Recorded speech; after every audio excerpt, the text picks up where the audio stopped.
Welcome friends to a new chess video. This video is going to be related to chess study tracking. So some of you guys might be trying to improve and putting together some sort of spreadsheet or list or some sort of tracking system is going to be super helpful for being able to make sure you're doing all the things that you want to do for your chess study. So let's dive right into it. And huge shout out to Aaron Desk G for the wonderful question about the different tabs in my Google Sheet. So let's dive into it. So a lot of you know that I'm an adult improver. I recently just attained Class B rating in USCF of 1612. As of actually tomorrow or the next day, it's actually going to post, and I will officially be 1612, a Class B player, which to me is amazing. I reached one of my goals, which is awesome, but I have a new goal of Class A. But let's dive right into the sheet and talk about what everything means. So I have a master sheet for my training, and Aaron was asking about all of my tabs on the bottom. So let's go through my sheet. Here is my master sheet for all of my training. I've got a key here, and first of all, let's go through the key. All of these indicate something different. So if the letters are red, it means I must do that daily. Orange means that I should do it. Very closely related to doing it. But sometimes I know how it is. You get lazy, you don't feel like doing it, and there's some things that I'd like to skip. And then any black is optional. Inside the boxes, I have green, and then I have partially completed. Sometimes that's usually on my 7 circles. We'll talk about what all of these things mean. I have partially completed. I have break time. I took a long break from chess. We'll talk about this column, why there's no break. And then anything that's white in between is a missed day. So those are categories I didn't do. Obviously, there's the date.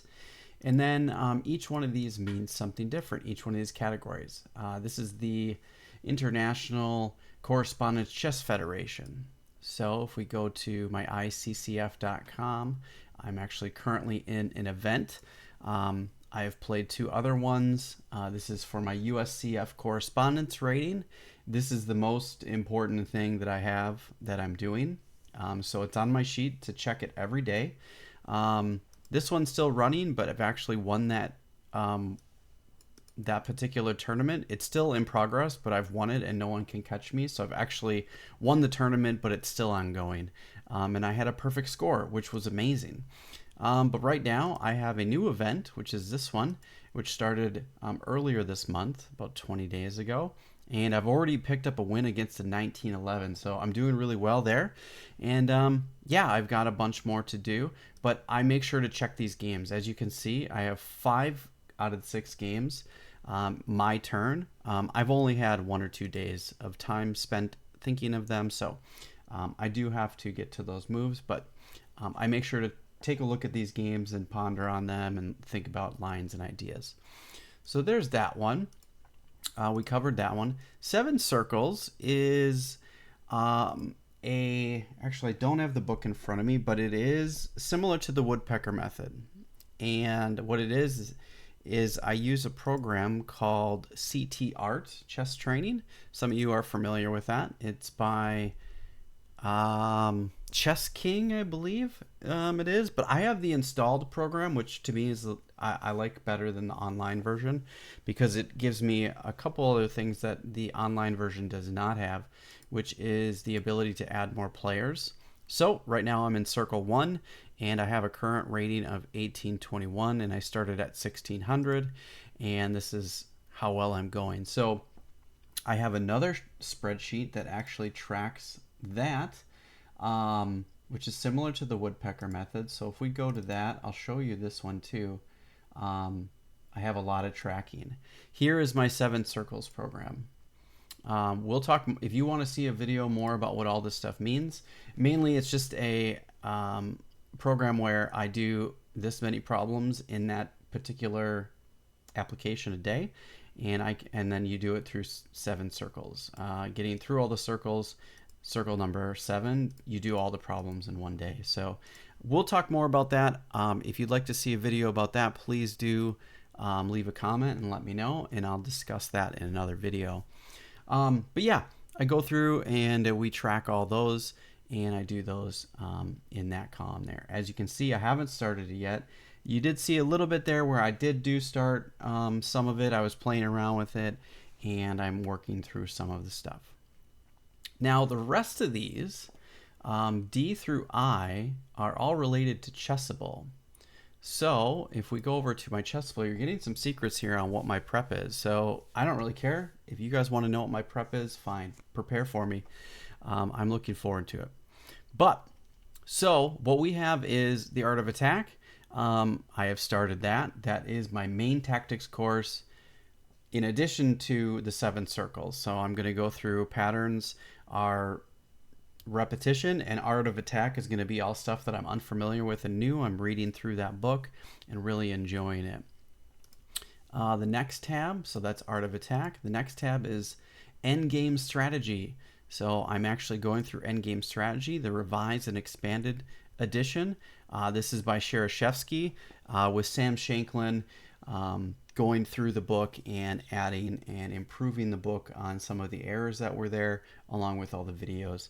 So not only do I get a chance to actually add new lines to endgame stuff, but I'm actually getting the explanation from a grandmaster and trying to digest all of that so I can get all the information that I want.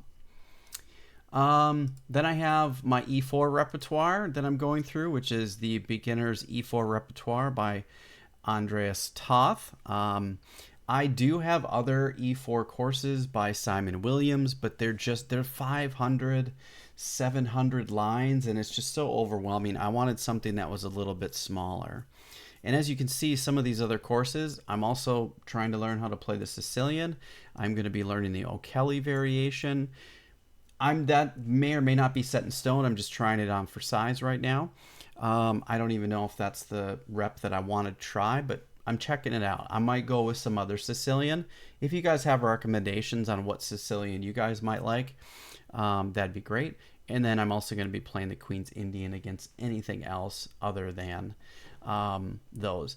The nice thing about my courses is that I can always fall back to playing the French or playing the Dutch. I played them for a year, so I have them in my tool belt if I want to bring them out at any time. So, but I need to learn some new stuff, and I want to diversify a little bit.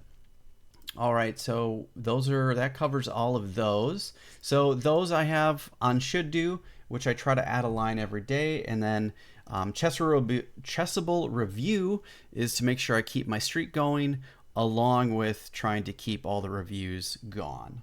Okay, so all of that is something that I keep up on. And as you can see, if we do a refresh here, I don't have anything for another 3 hours almost, because I did these about an hour ago and I caught back up. So I'm caught up, and if I look at my workload, I'm down to none. I'm doing really great, so I'm excited. Okay, and then game review, which I went through, which we'll talk about that in a minute, and then reading. And that's related to a couple of these other tabs. All right, so that kind of covers how I track all of my study. I have to get a green line. That's my goal, is to get a full, at least this much of a green line. These two are optional, so they sometimes have boxes, they sometimes don't. This is if I'm feeling ambitious. But this stuff is all pretty much minimum of what I'm doing. All right. Let's take a look at this tab. This is going to be the most interesting tab for some people, and it might be a little jarring to some. I am not going to scroll up, but I want you to see that I have a dossier tab. And what that is anybody that I've played gets put in a dossier where I put their name, I put what they play for black and white, and I put some notes and preparation and plans. I don't have any preparation or plans against Greg. I've played him a number of times, but I know that he likes Simon Williams, so my plans are going to be against playing Simon Williams. And I know a lot of that material because I also play that material. So Greg and I always have some knockout, drag out battles, which is really fun. But a lot of the other players that I play against in my local club, I have preparation against all of them. This comes from the Botvinnik School of Chess Mastery, is you need to be prepared for all of your players. I'm playing these same players all the time here in Wisconsin at my local club. I need to be prepared for them, and this is a way to keep track of some of that stuff. All right, here is a different one. So one of the things on my daily routine, as you can see, I've got my full chess goals list here. Solidify my thought process. That's one of the things I still am working on. Analyze and annotate last 12 losses. I have done that. I've analyzed and annotated, but now what I've done is actually put them in a spreadsheet here. This is my last 12 losses against anybody that I have lost a game to, dating all the way back to 2-1 of this year. I put the sequence, the actual move number, I put the move number and the mistake that it was, and then I put some notes here about all the stuff that I did wrong. Then what I did when I went back and looked is I put all of that stuff in a mistakes type category, and I added all these numbers here. And as you can see, out of 12, you can see where my major issues are. Tactics, and I broke it down into 3 major areas. You can kind of see it. So out of the 12 games, 10 of the games I had miscalculations, 10 of the games I didn't assess the position properly, and 11 of the games I didn't play with a follow-up or have goals, clear aims or goals, and I was just flailing. I was just playing moves or reacting. I wasn't actually coming up with my own plans. So these 3 are major issues, and then these 3 are major issues. So the entire tactics category I have to work on. Thinking and my thought process is a major issue. And then another one that I kind of have a lot of problem is pawn breaks. Whoops, undo. Pawn breaks and pawn levers and wrong plans. So I broke this into 3 areas. Tactics, middle game planning, and thought process. So now if we go back to my daily routine, you can see tactics, thought process, and more calculation with end games, and then a little bit of opening stuff, chessable review. I need to add a tab here for thought process based on these types. And then I need to add another one about middle game planning. Now, I've got a book here. 2 books actually. Both of them are probably going to do the same thing. I've got The Art of Checkmate that I will go through from time to time, which is part of my reading tab. And then I just picked up The Life and Games of Mikhail Tal.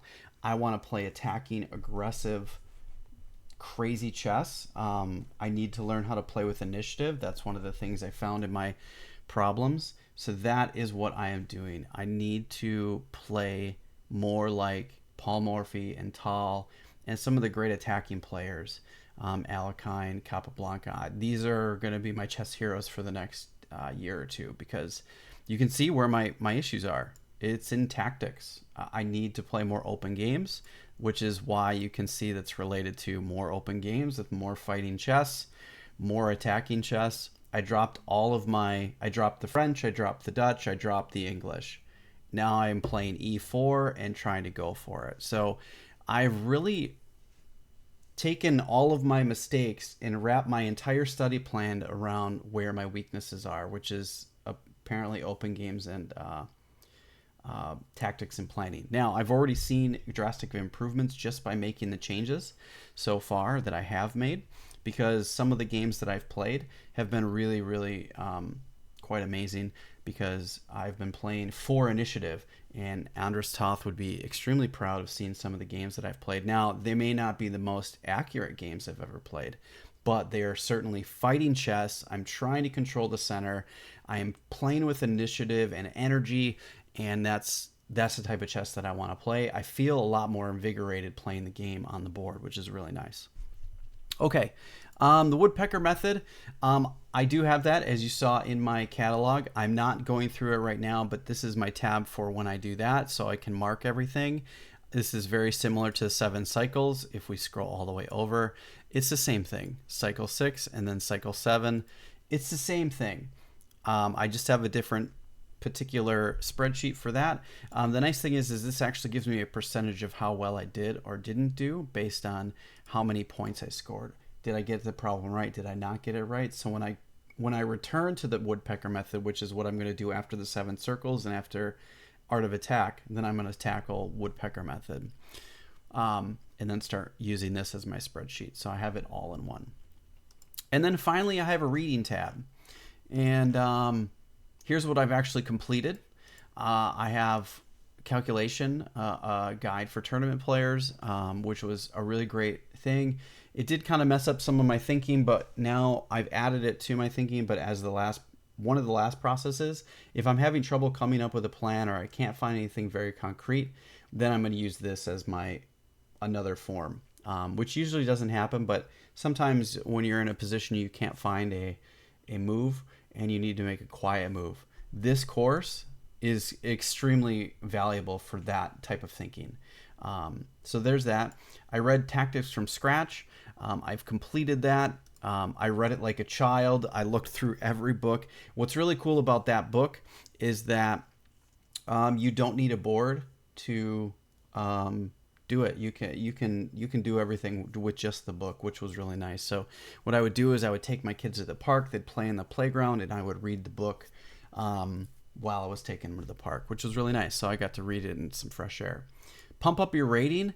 I finished 2 months ago, and this was absolutely transformative. Anybody that's looking to improve your particular rating, you have to read this book.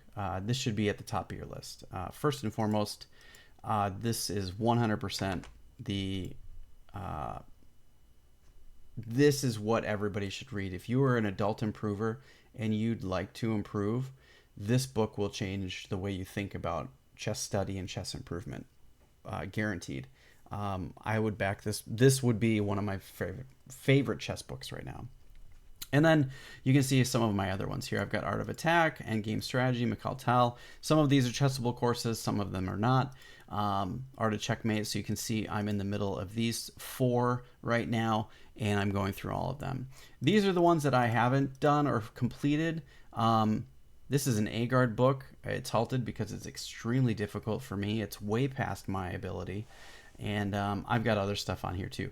And I don't know if you can see them behind me, but right about where my thumb is, I've got another set of books, and then inside that cabinet behind me, I've got stacks of books. I've got no shortage of chess material, so some of it will end up on here, some of it won't. But so there you go. That kind of covers all of my chess tabs. Dossiers, my daily routine and checklist. Eventually I'll wipe this out and move October up because we're reaching the end of September. Game mistakes and game and mistake types, this will all get cleared out. Or maybe I'll probably leave it here for historical purposes, and then when I lose the next 10 games, then I'm going to do the same process again. I'm going to go through the next 10, add them here, see how they relate to these, and then I have like a single pane of glass that says what I'm doing. And then what I might do is I might add another column here and see where the categories line up and see if I've actually made improvements. So I have some historical data saying, okay, here's the path and trajectory I have. Are we moving in the right direction or are we not? Do I still need to focus here? Can I drop this training off? Can I add this training? This is a perfect way of doing that. So again, if you have any questions or you want to see a video more about one of these tabs or about 7 circles or anything that I discussed in this video, please do send me a message, leave a comment, join my Discord so we can discuss things. If you're having trouble, please reach out and I'd be happy to help you out and try to get you going with your chess training. I haven't worked with coaches. This is just stuff that I've come up with on my own by reading books and coming up with my own method. So maybe some of this stuff will help you, but I hope that it does, and I hope that you all improve on your chess journey. And then, yeah, if you have any questions, let me know. Thanks for watching, everyone. I really do appreciate all your support, and have a fantastic day.